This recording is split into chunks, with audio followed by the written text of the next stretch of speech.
Hello everyone, आज हम start करने जा रहे हैं बायोलॉजी की एक न्यू सीरीज़ जिसमें कि हम कुछ इम्पॉर्टेंट पॉइंट्स बायोलॉजी एग्ज़ाम से रिलेटेड पढ़ेंगे। तो आज हम बात करेंगे सबसे पहले इकोनॉमिक इम्पोर्टेंस ऑफ बैक्टीरिया। अगर हम बात करें इकोनॉमिक इम्पोर्टेंस इन बैक्टीरिया की तो इसके दो एस्पेक्ट होते हैं, एक होते हैं हार्मफुल एस्पेक्ट और दूसरे होते हैं आपके बेनिफिशियल एस्पेक्ट्स। तो सबसे पहले हम इसके हार्मफुल एस्पेक्ट के बारे में पढ़ेंगे जो कि डिजीज़ कॉज करते हैं। अगर हम बात करें सबसे पहले ह्यूमन बैक्टीरियल डिजीज़ेस की, तो इसमें हम ह्यूमन बैक्टीरियल डिजीज़ के बारे में पढ़ेंगे और साथ ही ये किस बैक्टीरिया से ये डिजीज़ कॉज होती है उसके बारे में पढ़ेंगे। एग्ज़ाम पॉइंट ऑफ व्यू से ये बहुत ज़्यादा इंपॉर्टेंट होते हैं, इनमें से कहीं ना कहीं एक क्वेश्चन एग्ज़ाम में ज़रूर आता है। तो अगर हम बात करें सबसे पहले कॉलेरा की, तो कॉलेरा जो है वो कॉज्ड होता है बाय विब्रियो कॉलेरी से। दूसरा है सिफिलिस। ये एग्ज़ाम में बहुत ज़्यादा पूछा जाता है सिफिलिस, जो कि कॉज होता है बाय ट्रिपेनोमा पैलिडम से।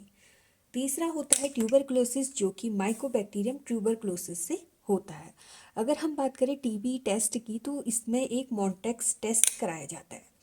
नेक्स्ट है गोनोरिया, जो कि निजेरिया गोनोरिया के थ्रू होता है। कुछ बैक्टीरियल डिजीजेस ऐसे हैं जिनके नाम में ही उनके बैक्टीरियल का भी नाम होता है। सो नेक्स्ट इज लेप्रोसी, जो कि माइकोबैक्टीरियम लेप्रे के थ्रू होता है और लेप्रोसी को ही हैंसन डिजीज़ भी कहा जाता है। नेक्स्ट है टाइफाइड, जो कि साल्मोनेला टाइफाइड से होता है और इसके लिए विडाल टेस्ट कराया जाता है टाइफाइड के लिए। So next is diphtheria and is caused by corynebacterium diphtheriae, और डिप्थीरिया के लिए जो टेस्ट कराया जाता है that is called Schick test. And the next one is plague. Plague जो होता है वो आपके यर्सीनिया पेस्टिस के थ्रू होता है। So the next is tetanus. Tetanus भी बहुत ज़्यादा पूछा जाता है एग्जाम्स में, क्लॉस्ट्रीडियम टिटैनी, जिससे कि टिटेनस को हम लॉक जॉ डिजीज़ भी कहते हैं। The next is whooping cough, pertussis भी इसे कहा जाता है, जो कि बॉर्डेटेला पर्ट्यूसिस के थ्रू होता है।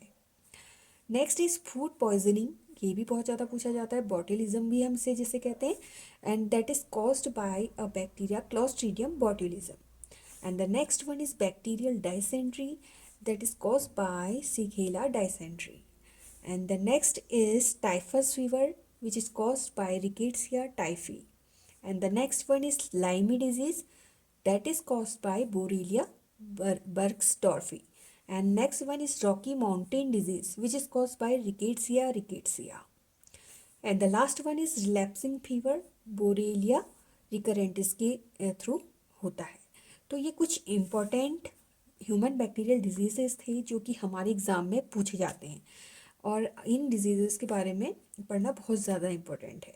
तो कहीं ना कहीं एक क्वेश्चन इसमें से हमारा बन सकता है। अभी UKPSC Uttarakhand lecturer biology exam में भी इसका कहीं ना कहीं एक क्वेश्चन इसमें से आ सकता है, तो आप इसे प्रिपेयर कर सकते हैं। अगर हम बात करें वैक्सीनेशन की, तो एक वैक्सीनेशन होती है बीसीजी, जिससे कि टीबी यानी ट्यूबरक्लोसिस वैक्सीन भी कहा जाता है, जिसका कि फुल फॉर्म है बैसिलस कालमेट क्वेरिन, जो कि एक साइंटिस्ट के नाम पे रखा गया है।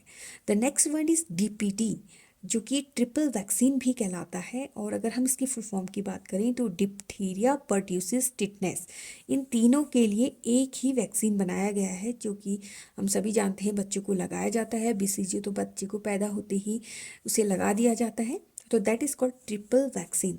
तो ये सभी इंफॉर्मेशन आई होप कि आप लोगों को पसंद आई हो। Thank you. Please like and share. अगर आपको पसंद आए तो मैं नेक्स्ट वीडियो और बनाऊँगी। Thank you so much.